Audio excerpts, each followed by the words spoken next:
Assalomu alaykum aziz yo'llatib sug'orish YouTube kanalimiz kuzatuvchilari. Biz xudo xohlasa bugungi galdagi ishimizni Samarqand viloyati Jo'shda joylashgan aynan mana shu kabi daraxtzor va bedalar uchun yomg'irlatib sug'orish texnologiyasi o'rnatamiz. Yana ham kengroq aytadigan bo'lsak, aynan daraxtlar uchun tomchilatib sug'orish va boshqa maydonda joylashgan bedazor uchun yomg'irlatib sug'orish texnologiyasini o'rnatamiz.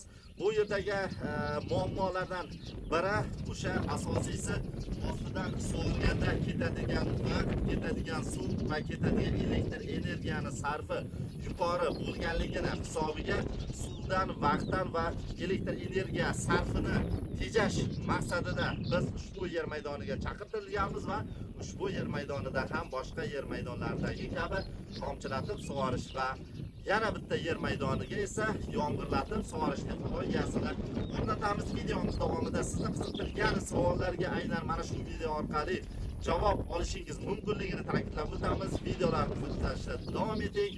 Agarki bizga obuna bo'lmagan bo'lsangiz, albatta obuna tugmachasini bosib qo'ying va bundan-da qiziqarli joylar va bundan-da qiziqarli yer maydonlari va qilinayotgan bundan-da qiziqarli yomg'irlatib, tomchilatib sug'orish bo'yicha sizda tug'iladigan aynan qanaqa savollar, biz o'sha savollarga videolarimiz orqali javob berib o'tamiz. Videomiz davomida bizni qilayotgan ishlarimiz va ishimizni so'ngida esa natijasini ko'rishingiz mumkin bo'ladi. Xudo xolisa mana tomchilatish lentalarimiz birin-ketinlik bilan olmazor oralab o'rnatib, yoyilib chiqilyapti. Tog' yon bag'rida olma hosili namlik yuqori bo'lgan joyda albatta chiroyli bo'ladi, hosildor bo'ladi. Shuni hisobiga ayniqsa ostida mana bunaqa tomchilatib sug'orish lentalari tortilsa, nur ustiga a'lo nur. Chunki suv bitta joyga taqsimlanib tushadi. Bu bitta yutug'imiz va keyingi yutug'imiz o'sha har bir yozilayotgan soatiga yozilayotgan kilovat, ya'ni tokni sarfi ostidan sug'organga nisbatan pashti 10 baravar kam, suv sarfi ham xuddi shunaqa 10 baravardan kam holatda xohlagancha daraxtzor qilib bemalol sug'orish imkoniyatiga ega bo'lamiz. Bu tomchilatish orqali albatta. Xudo xolasa mana bu yoqda o'sha yomg'irlatib sug'orish uchun maxsus aksessuarlar sartaroshga qilish ishlari va eng asosiysi har doim ta'kidlab o'tganimizdek asosiy urg'uni yana turbaga qaratamiz. Chunki qachonki turba sifatli bo'ladi, shunda mana bu aksessuarlarga bemalol joylashadi. Agarki bu joylashmasa, yuqorida boshqa videolarimizda ta'kidlab o'tganimizdek ish sifatiga salbiy ta'sir ko'rsatadi va asosiysi ishlash muddati ham sifatni o'sha turbani sifat darajasiga bog'liq bo'lib qoladi va aksessuarlar aynan mana bu holatda, mana bu holatda endi xudo xolasa turbalarimizni har doimgidek mandal holatga o'tkazamiz. Endi tomchilatib sug'orish uchun masofa 200 metr va 90lik trubada suv chiqqanligini hisobiga aynan tomchilatish uchun asosiy liniya 50 qator. 50 qatorda har bir qatorida ko'chatlarimiz 5 metr masofada 18 tut daraxt, har bitta 18 tut daraxtga yuqorida ko'rsatganimizdek lentalar, ya'ni mayda 16lik trubka tortib chiqildi va ularga tomizg'ichlar o'rnatilib aynan mana shu kabi 75 o'lchamli turbaga 50 ta kranik orqali har bir qatorga alohidan o'sha tomchilatish trubalari ulanadi va ushbu yer maydonida suv ko'rib turganimizdek 90, ya'ni 89 deyiladi, ko'p joyda 90lik mana bu holatda mana suv chiqayapti va suv aynan mana shu dumaloq doira shaklidagi basseyn, ya'ni havzaga suv to'planadi va bu havza orqali xohlasak to'g'ridan to'g'ri, ya'ni to'g'ridan to'g'ri deganda aynan mana bu turba orqali to'g'ridan to'g'ri suvni tomchilatishga yuboramiz. Agarki zapas suv qachonki svet yo'q yoki boshqa suvga muhtoj bo'lgan vaqtda, elektr energiya yo'q vaqtida aynan mana shu havza orqali ham tomchilatib sug'orish liniyalariga bemalol suvni yuborsak bo'ladi. Aynan ko'rib turgan 89 lik mana shu oqimda chiqayotgan, mana shu ostida chiqayotgan trubadagi suv 50 qator, har bir qatorda 18 tutdan ko'chatlarga bemalol suvni bittada yetkazib beradi. Bu bilan o'sha uzoq vaqtda 2 soat ichida mana shu ko'chatlarning ostida bemalol sug'orilgan holatiga keladi. Bu bilan o'sha daraxtlarni sug'orishdagi vaqtdan, suvdan bir muncha 10 baravar tejaladi. Ya'ni vaqt va suv. Xohlasa mana trubalarimizni bu tomchilatib sug'orish uchun yuqorida aytganimizdek 75 o'lchamli turbamiz mandal holatiga keltirildi, chunki bu to'g'ridan to'g'ri skvajina orqali keladigan turba orqali aynan mana shu turbaga ulanadi va daraxtlar uchun mana bu kabi tomchilatib sug'orish trubkalariga suv yetkazib beriladi va bu orqali daraxtlarni xohlasa sifatli va tejamkor tarzda sug'orishga erishamiz. Ishlar jadal davom etyapti. Ishni, ya'ni o'sha qilinayotgan ishlarni biz sizga sekin-astalik bilan Xudo xolasa ko'rsatib boryapmiz. Va hozir yana videomiz davomida ko'rib borishingiz mumkin bo'ladiki, qanaqa ishlar qilinyapti. Mana turba mandal holatda mana bo'laklarga bo'lingan. Agar xohlasa o'sha yer egasi yerni oxirgi qismida ham o'sha boshqa ekinlar uchun yer maydonlari bor. Aynan o'sha ekinlarni sug'orayotganda aynan tomchilatib sug'orish uchun ketgan aynan mana bu kranliklar, yana mana ko'rsatamiz. Mana bu kranliklar mana bunday burilganda yopiladi va bekitib qo'yilsa, bundan oddiy truba sifatida ham foydalanish imkoniyatiga ega bo'ladi. Tomchilatib sug'orishda eng asosan nimalarga e'tibor qaratish kerak bo'ladi? Aynan tomchilatib sug'orishda birinchi navbatda e'tibor qaratib o'tiladigan narsa bu sizni imkoniyatingizdagi suv. Ya'ni o'sha yer ostidan olasizmi yoki yer ustidami, sizda qanaqa suv bo'lishidan qat'iy nazar biz asosan e'tiborimizni o'sha suvga qaratamiz. Agar sizda suv soatiga 10 tonna chiqyaptimi, 20 tonna, 30 tonna, 70 qancha suv bo'ladigan bo'lsa, aynan o'sha sizda chiqayotgan suv imkoniyatiga qarab asosiy liniya, glavniy turbalarimiz hisobga olinadi va o'sha turba tanlab olinadi. Aynan glavniy turba tanlab olinganda yana bitta e'tibor qaratiladigan jihatlardan bittasi bu umumiy masofa. Ya'ni turbamiz necha metr masofagacha tortib suvni yetkazib berish kerak bo'ladi. Aynan shunisiga e'tibor qaratib o'tilgan holatda o'sha asosiy liniyani tanlaymiz va asosiy liniyalar tanlab olingandan so'ng keyingi qilinadigan ishimiz daraxtlar qatorida necha tut daraxt borligi va umumiy masofa, ya'ni 20 qator, misol 20 tut daraxt bo'ladi va u 200 metrdan, 100 metrdan, 50 metrdan aynan o'shanga e'tibor qaratilgan holatda trubka tanlab olinadi va trubka tanlangandan so'ng daraxtlarni yoshiga qarab aynan mana bu kabi tomchilatib sug'orish tomchilatgich tanlab olinadi. Ya'ni buni biz minimal qancha suv chiqaradi va maksimal qancha suv tomiziladi. Aynan shunga e'tibor qaratib o'tilgan holatda daraxtni yoshiga, navdani yoshiga qarab regrovka holatiga keltirib qo'yiladi va har bitta qatorga iloji boricha kranlik qo'yib o'tish zarurligini yana bir bor ta'kidlab o'tamiz. Bundan oldingi videolarimizni kuzatgan bo'lsangiz, albatta bu haqda yana sizga aytib o'tganmiz va bundanda yana qiziqarli savollaringizga videomiz orqali javob topishingiz mumkin bo'ladi. Videomizni oxirigacha kuzating va bundan boshqa videolarimizni ham kuzatmagan bo'lsangiz, albatta kanalimizga obuna bo'lib qo'ygan holatda videolarimizni kuzatib boring.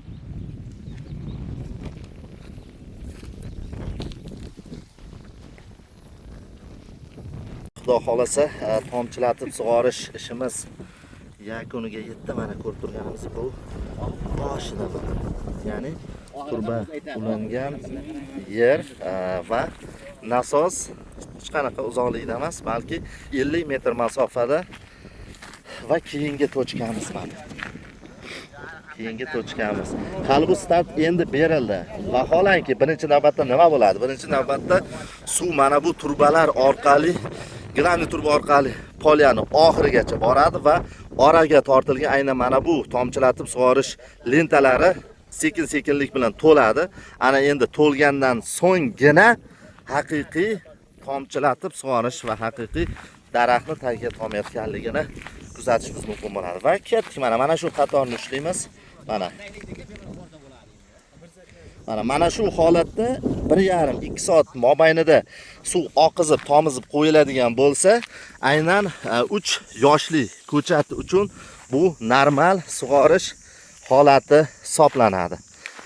Tak, mana bu yer tomonlar. Xo'p, endi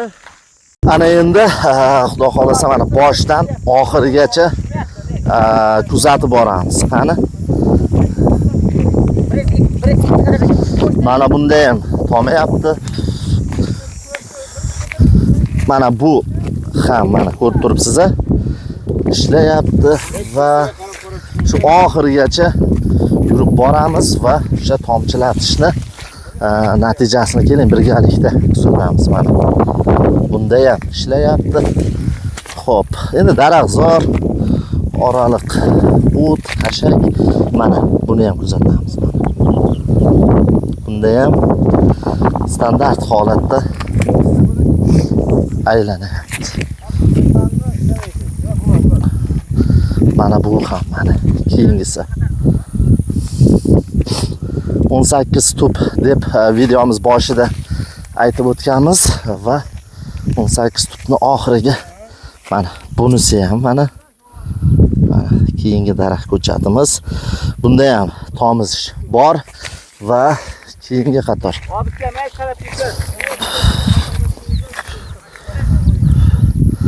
Keyingisi ham mana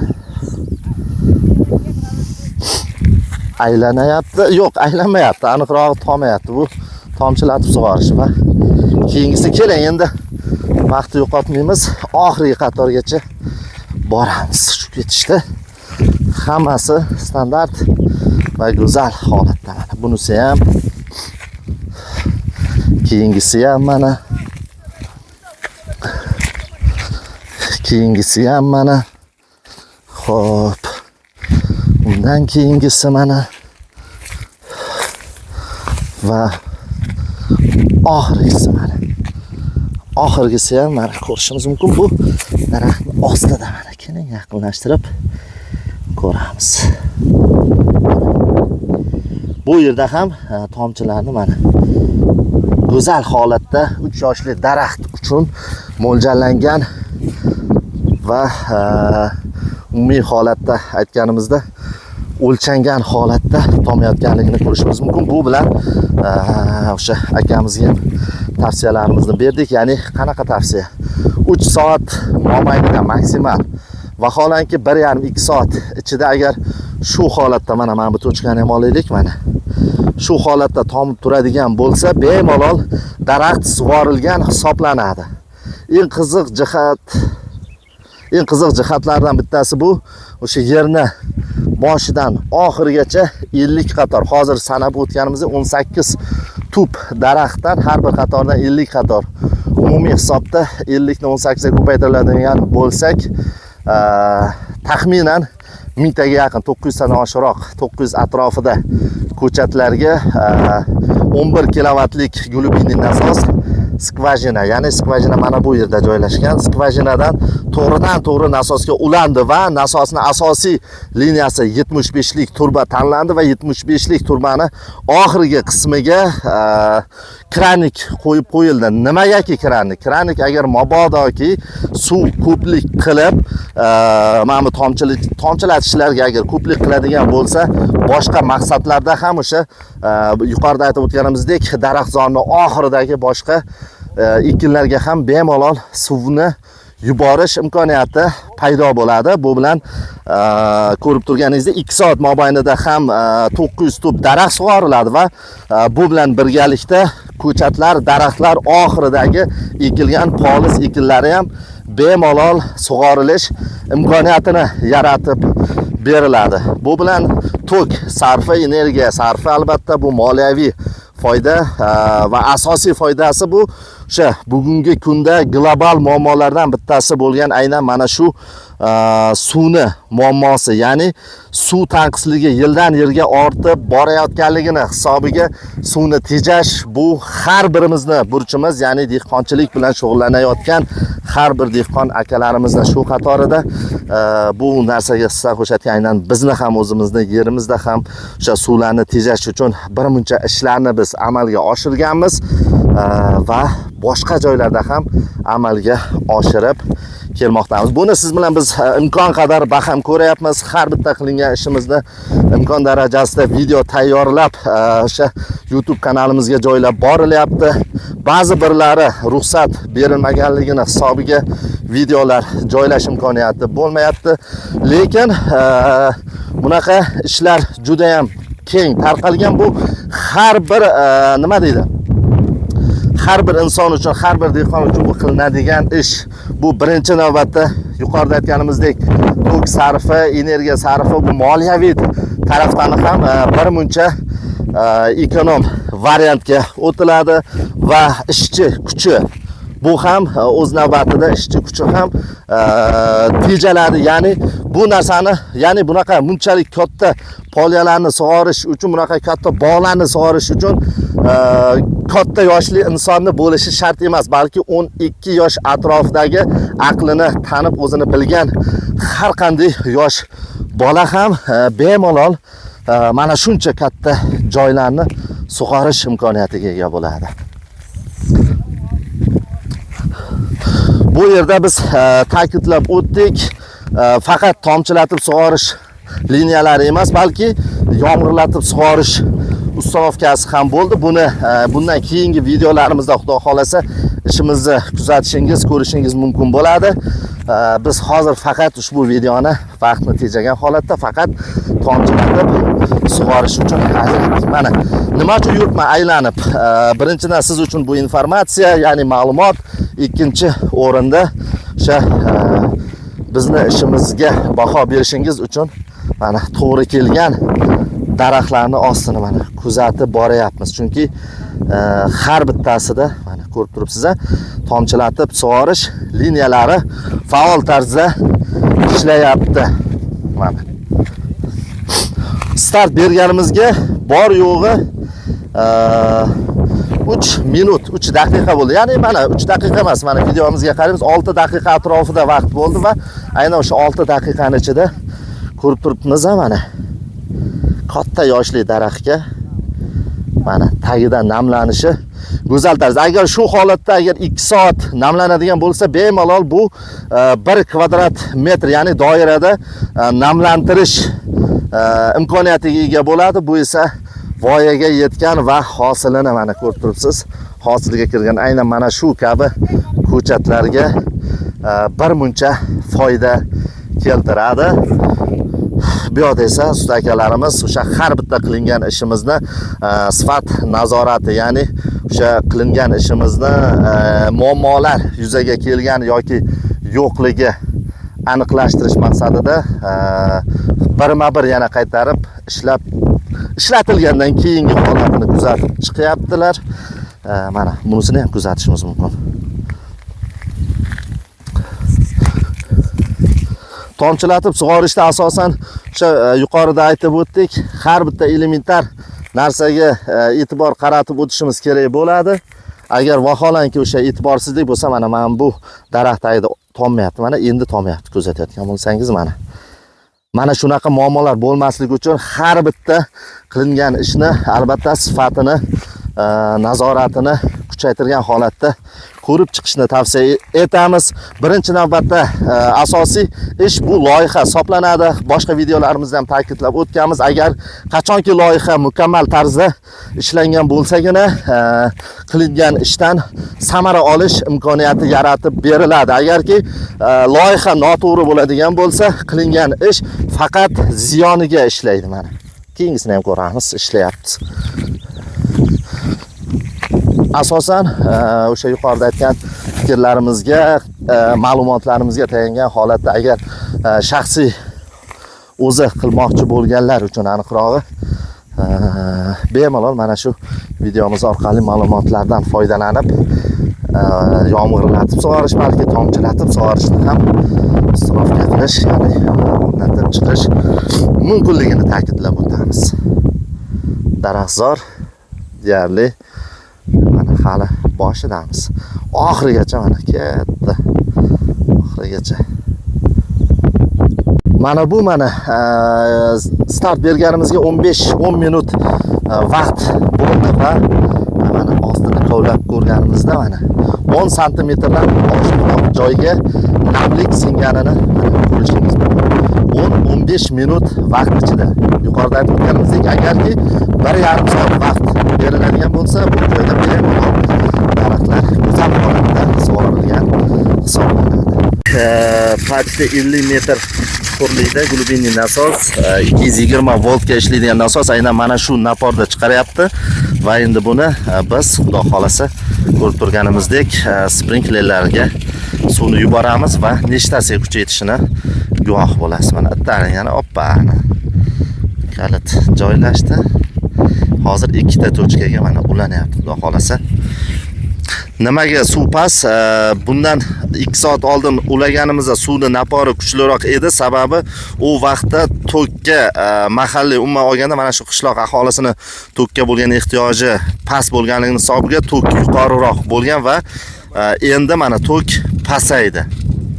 Tok pasaygan hisobiga nasosdagi aylanish tezligi kamayadi va shuning hisobiga napor ham pasaygan holatda mana bu holatda sepmoqda mana.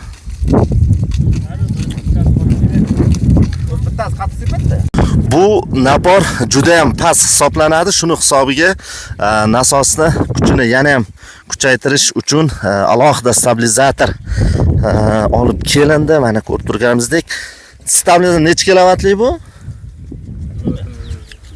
Kilovatini hozir aniqlaymiz. Ana shu oldi tarafida. Tak, 10 kilovatli stabilizator, ya'ni mana. Mana pastda 10,000 watt, ya'ni bu degani 10 kilovat deyiladi.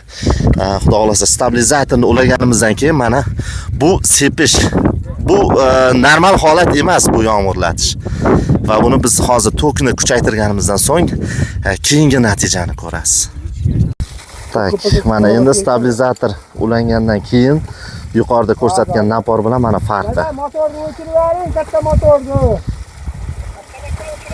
Endi yuqorida boya bunda videomiz bundan oldingi kadrda ko'rgan bo'lsangiz, unda napor pastroq edi va endi mana napor xudo xolasa kuchaydi. Chunki stabilizator ulandi va endi mana sprinklerlarga suvni yuboramiz.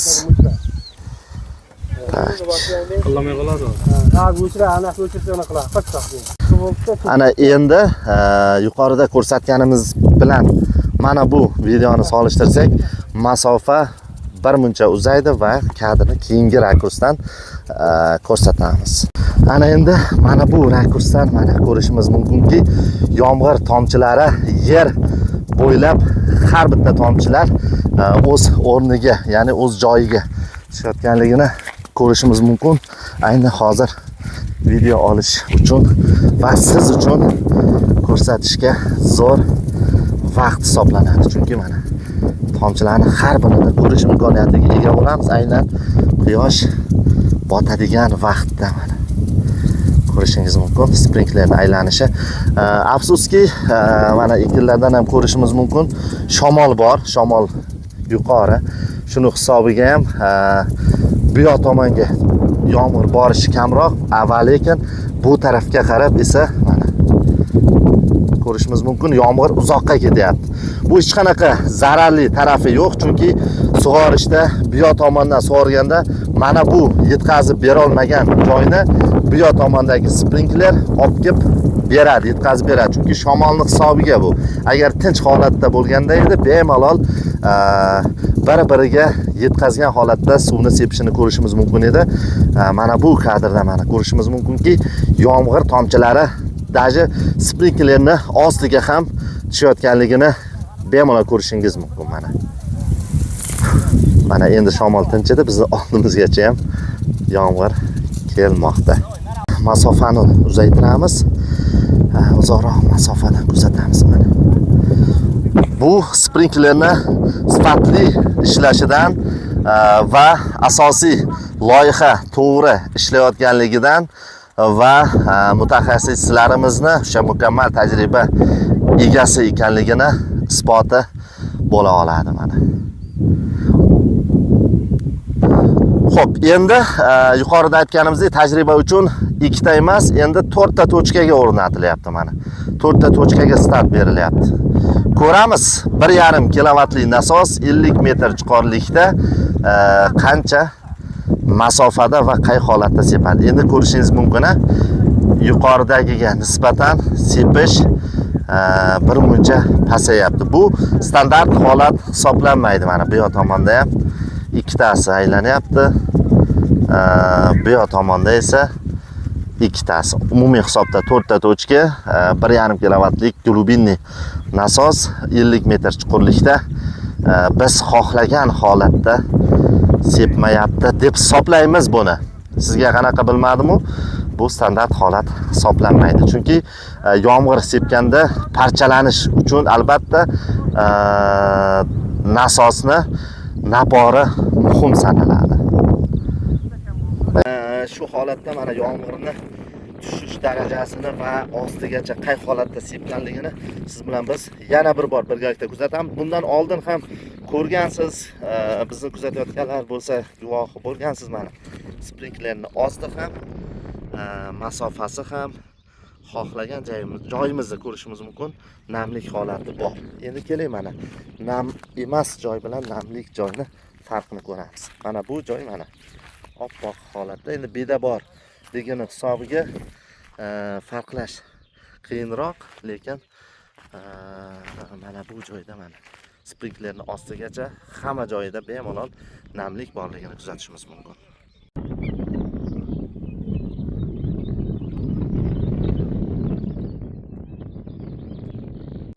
Yuqorida ko'rib guvohi bo'lganingizdek, Samarqand viloyati Jo'shda aynan daraxtlar uchun qilingan tomchilatib sug'orish ishimizni biz yakuniga yetkazdik va bundan keyingi videolarimiz orqali esa aynan shu joyda tomchilatish bilan birgalikda yomg'irlatib sug'orish texnologiyasini ham o'rnatyapmiz va u aynan yomg'irlatib sug'orish bedalar uchun edi va bundan keyingi videoda xudo xolasa u haqda sizga alohida ma'lumot berib o'tamiz. Bizni YouTube kanalimizni kuzatishda davom eting. Agar bizga obuna bo'lmasdan kuzatayotgan bo'lsangiz, obuna tugmachasini bosib qo'ying. Qachonki sizga agar imkoniyat bo'ladigan bo'lsa yoki sizda ham xuddi shu kabi tomchilatib yoki yomg'irlatib sug'orishga qiziqishlar bo'ladigan bo'lsa, biz bilan bog'lanish imkoniyatiga ega bo'lasiz va siz ko'rmagan, siz bormagan va siz bilmagan joylarda ham biz ishlaymiz va siz qiziqtirgan o'sha bormagan joylaringizni ham aynan bizning videomiz orqali qaysi viloyat, qaysi tuman bo'lishidan qat'iy nazar biz xizmat faoliyatini olib boramiz. Ko'rmagan joylaringizni ham aynan bizning videomiz orqali tomosha qilishingiz mumkinligini yana bir bor eslatib o'tamiz. Bizni kuzatishda davom eting. Biz siz uchun xizmatdamiz. Doimo sog' bo'ling, salomat bo'ling.